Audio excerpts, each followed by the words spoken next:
기야 9장 1절에서 10절까지 보겠습니다. 선지자 엘리사가 선지자의 제자 중 하나를 불러 이르되 넌 허리를 동이고 이 기름병을 손에 가지고 길랏 라못으로 가라. 거기 이르거든 nim시의 손자 여호사밧의 아들 에후를 찾아 들어가서 그 형제 중에서 일어나게 하고 그를 데리고 골방으로 들어가 기름병을 가지고 그의 머리에 부으며 이르기를 여호와의 말씀이 내가 내게 기름을 부어 이스라엘 왕으로 삼노라 하셨느니라 하고 곧 문을 열고 도망하되 지체하지 말지니라 하니 그 청년 곧 그 선지자의 청년이 길라 라못으로 가니라. 그가 이르되 보니 군대 장관들이 앉아 있는지라. 소년이 이르되 장관이여 내가 당신에게 할 말이 있나이다. 예후가 이르되 우리 모든 사람 중에 누구에게 하려느냐 하니 이르되 장관이여 당신에게 니이다 하는지라. 예후가 일어나 집으로 들어가니 청년이 그의 머리에 기름을 부으며 그에게 이르되 이스라엘 하나님 여호와의 말씀이 내가 내게 기름을 부어 여호와의 백성 곧 이스라엘의 왕으로 삼노니 너는 내 주 아합의 집을 치라. 내가 나의 종 곧 선지자들의 피와 여호와의 종들의 피를 이세벨에게 갚아주리라. 아합의 온 집이 멸망하리니 이스라엘 중에 매인자나 노인자나 아합에게 속한 모든 남자는 내가 다 멸절하되 아합의 집을 느밧의 아들 여로보암의 집과 같게 하며 또 아히야의 아들 바사의 집과 같게 할지라. 이스라엘 지방에서 개들이 이세벨을 먹으리니 그를 장사할 사람이 없으리라 하셨느니라 하고 곧 문을 열고 도망하니라. 아멘. 오늘 첫 번째 메시지는요, 하나님의 기대하심이 여러분과 저에게 있다는 것입니다. 하나님의 기대하심, 인생마다 하나님의 기대하심이 있는데요. 열왕기하 9장에 보시면 이스라엘 남북이 분단된 상태인데요. 그때 북이스라엘 첫 번째 왕은 여로보암 왕이었습니다. 근데 여로보암 역시 하나님의 기대하심이 있었습니다. 근데 여로보암은 하나님의 기대하심에 부응하지 못했습니다. 하나님의 기대하심에 그냥 멀리 떠나 있었어요. 그래서 그렇게 좋은 왕이 있었지만은 그 왕의 자리가 그 아들에게 계속 이어지지는 못했습니다. 그리고 그 다음 이제 왕이 된 사람이 오므리 왕조입니다. 오므리라는 사람인데요.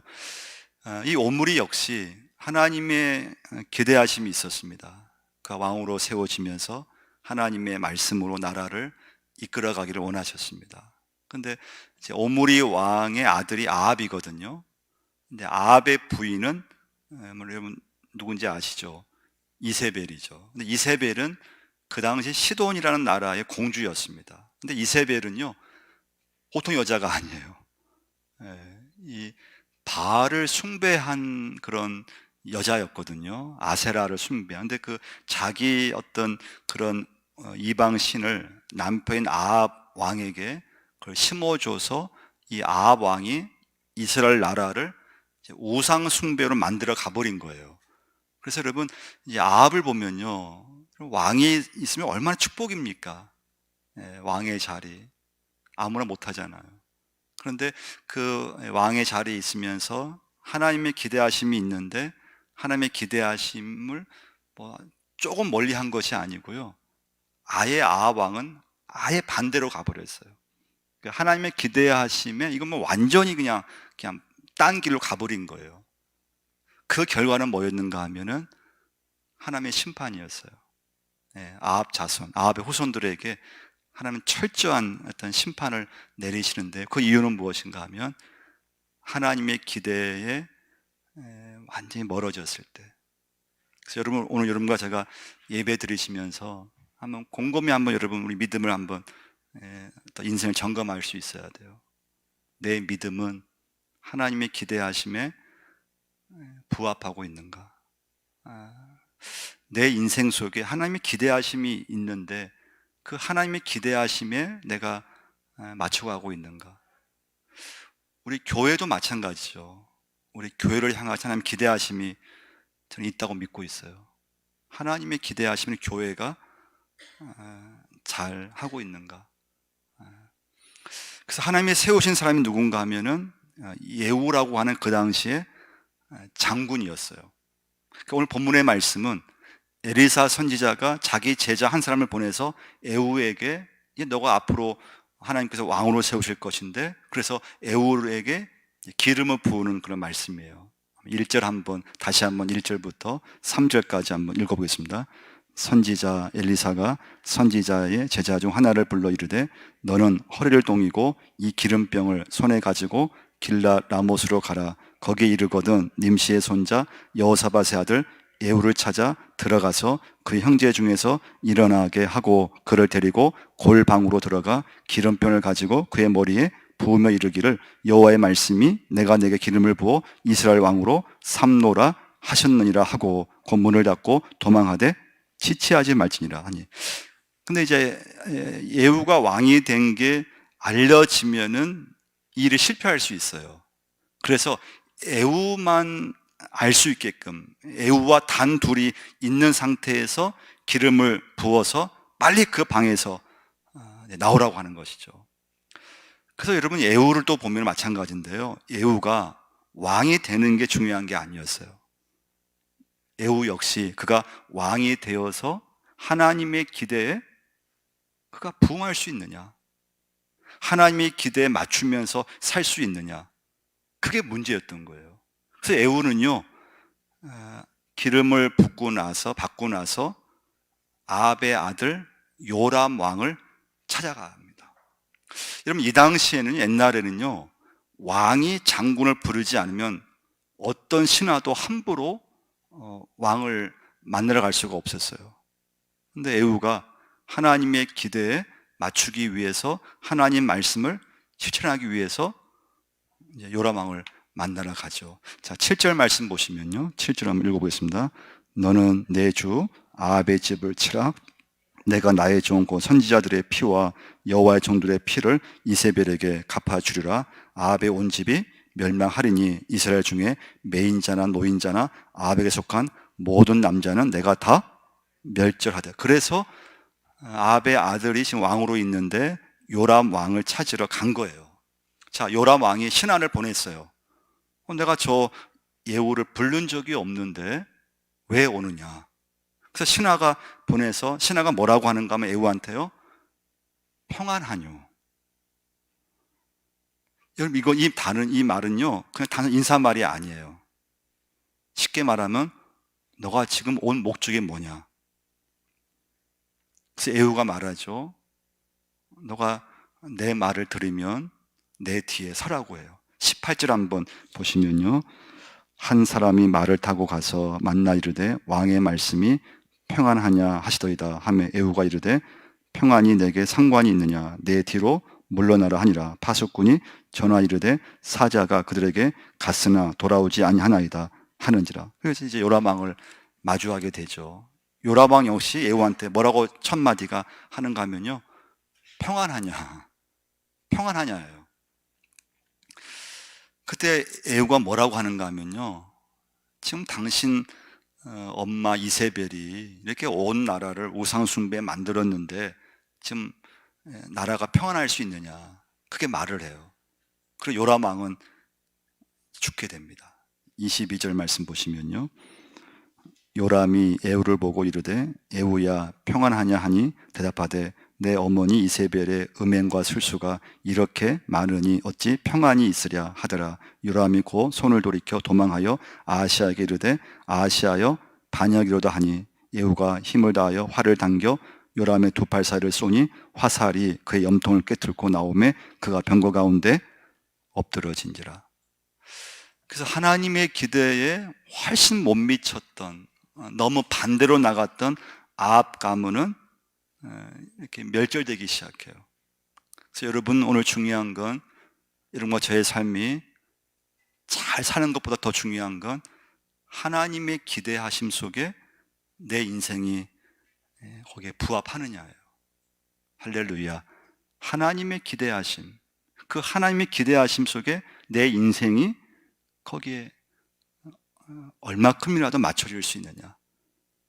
하나님의 기대하심에 너무 멀리 내 인생이 나간다고 하면은 그 하나님 내게 주신 축복이 멈춰지게 되어 있습니다. 절대 오래 가지 못합니다. 두 번째 메시지는요, 오늘 이 모든 일이 이루어지는 것은 하나님이 하시는 것을 볼 수가 있습니다. 이 모든 일의 계획을 누가 세우셨습니까? 하나님이 세우셨잖아요. 예후가 세운 것도 아니에요. 하나님이 계획을 세우셨고 하나님께서 그 일을 다 이루시는 걸 볼 수가 있습니다. 이 아합의 어떤 잘못, 아합 가문의 어떤 그런 일로 인해서 많은 사람들이 어쩌면 피해를 입었어요. 그 중에서 남유다 왕 아하시아 왕까지 죽게 돼요. 그 이유는 무엇인가 하면요, 이 아하시아 왕의 부인이 누구였는가 하면은 아합의 딸이었어요. 아달라였어요. 아달라요. 그래서 아하시아는요 42살에 왕이 됐어요. 근데 1년도 못 가서 아하시아는 죽게 돼요. 그 두 번째 메시지에서 중요한 건 이 모든 일을 이루시는 분은 하나님이신 줄 믿습니다. 하나님이세요. 여러분과 저의 인생의 모든 계획을 하나님이 가지고 계시고 그 하나님께서 내 인생의 모든 일을 이루어 가신다고 하는 믿음이 여러분과 저에게 필요합니다. 역대하 22장 7절 말씀에 보면요, 아하시아가 요람에게 감으로 해를 입었으니 이는 하나님께로 말미암은 것이라 하나. 아하시아가 요람에게 감으로 해를 입었으니 죽게 됐어요. 근데 그것은 이는 하나님께로 말미암은 것이라. 여러분과 제가 오늘 중요한 건 내 인생과 믿음이 하나님의 기대 속에 있느냐예요. 하나님 기대하심 속에 너무 멀어져 가면 안 돼요. 하나님의 기대하심 속에 내 인생이 들어가 있는데 내 인생과 내 믿음이 그 하나님의 기대하심 속에 아예 관심이 없거나 아예 반대로 가면 안 된다는 거예요. 누가 남았는가 하면 이세벨이 남았어요. 아합은 죽었고요. 이세벨은 아합의 부인이에요. 이세벨은 나이가 이제 많아요. 아무 힘이 없어요.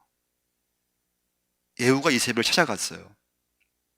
근데 이세벨이요, 예후를 막 말로 비난해요. 아무것도 힘이 없는데 예후를 만나자마자 예후를 조롱하고 예후를 누구로 비유하는가 하면 시므이로 비유했어요. 왜 비유했는가 하면 시므이라고 하는 사람은요 왕이 된 지 7일 만에 물러났게 됐거든요. 저 예후, 너 나한테 왕으로 지금 오는데 너도 시므이처럼 며칠 만에 물러날 거야. 독소를 퍼붓는 거죠. 좀 허세를 부린 거예요. 여러분, 이세벨이 어떻게 죽었습니까? 이세벨이요. 이세벨의 마지막, 그를 도와주었던 내시들이 있었어요. 그 내시들이요, 이 이세벨을 성 안에서 집어 던져버렸어요. 비참한 죽음을 맞아. 누구 하나 장례를 치르지 못했어요. 그래서 오늘 10절 말씀 한번 보시면요, 이스라엘 지방에서 개들이 이세벨을 먹으리니 그를 장사할 사람이 없으리라 하셨느니라 하고 곧 문을 열고 도망하니라.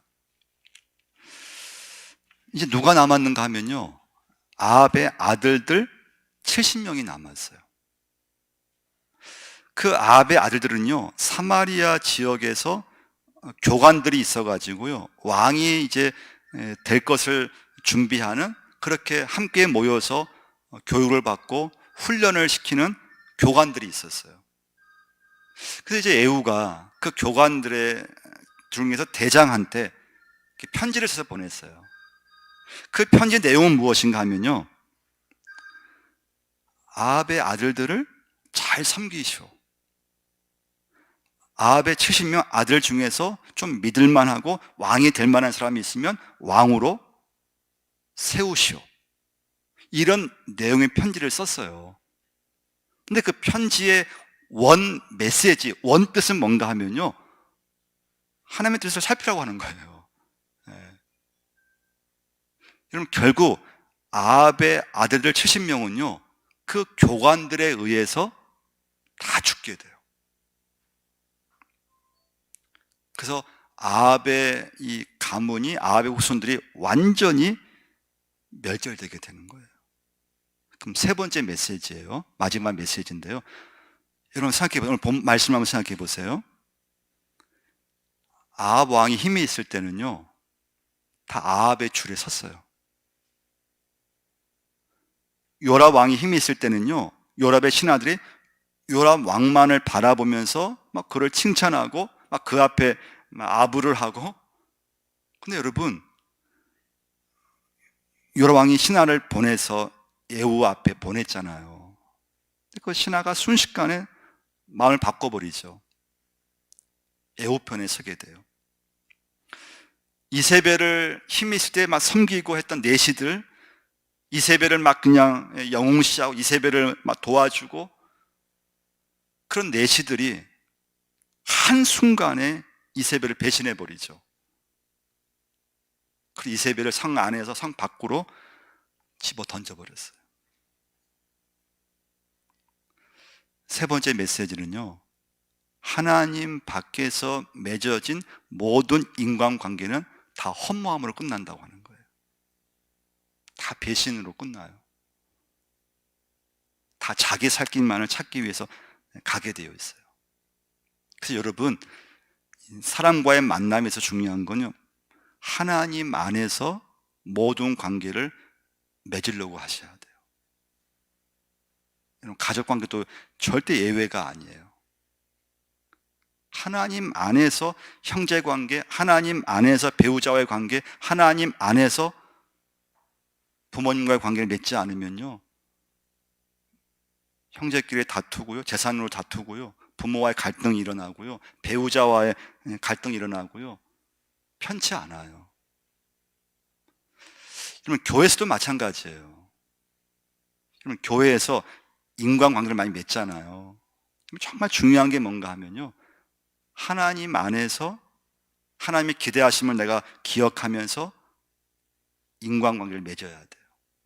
그래야지만 여러분, 좀 어려움이 있더라도 그걸 이기게 되고요, 하나님 밖에서 맺는 모든 인간관계는 좋을 땐 한없이 좋아요. 근데 한번 마음이 상해버리고 그러면요, 뭐 배신하는 건 일도 아니에요. 뭐 싸우는 건 일도 아니에요. 원수 되는 건요, 뭐 일도 아니에요. 그 모든 것은 하나님 밖에서 인간관계를 맺으면 그래요. 그래서 여러분과 제가 오늘 중요한 건요, 여러분 항상 우리는 하나님 편에 줄을 꼭 댈 수 있어야 돼요. 네, 할렐루야. 하나님 편에 서셔야 돼요. 사람 편에 서는 건 상황만 바뀌면 그건 변하게 되어 있어요. 네. 그래서 가족 관계, 특히 배우자의 관계에서요, 얼마나 위기가 많습니까? 어려움이 얼마나 많습니까? 하나님 안에서 내 배우자를 계속 만날 수 있어야 돼요. 교인과의 관계, 어떻게 하든지 하나님 안에서 그 교인을 내가 만났을 때 기도가 나오고요, 어려움이 와도 내가 이해를 하려고 하고요, 그 사람 미워하지 않게 돼요. 근데 하나님 밖에서 하게 되면은 뭐 돌아서는 건 뭐 일도 아니잖아요. 예. 자, 에후가요, 하나님의 기대에 부응하기 위해서 참 많이 애를 썼어요. 그래서 에후가요, 왕이 돼서 처음 만난 사람이 누군가 하면 여호와 나답이라고 하는 사람이에요. 여호와 나답. 이 사람 누군가 하면요, 레갑 족의 후손이에요. 이 레갑 족은요, 한 200년간 우상 숭배를 하지 않기 위해서 일부러 농경 생활을 하지 않고 유목민 생활을 했던 사람들이에요. 그 얼마나 고생을 했겠어요. 그 이유는 다른 게 아니었어요. 우상 숭배를 하지 않게 하기 위해서 그냥 떠돌이 생활을 한 거예요. 유목민 생활을 한 거예요. 그런데 하나님께서 그 레갑족 후손들을, 에후가 왕이 됐을 때 그 후손들을 하나님이 세우시는 걸 볼 수가 있어요. 그러니까 여러분과 제가요, 하나님의 기대에 내가 부응하기 위해서 때로는 손해를 볼 수 있고 희생할 수 있고, 근데 그 희생과 손해는요, 그냥 손해로 끝나지 않아요.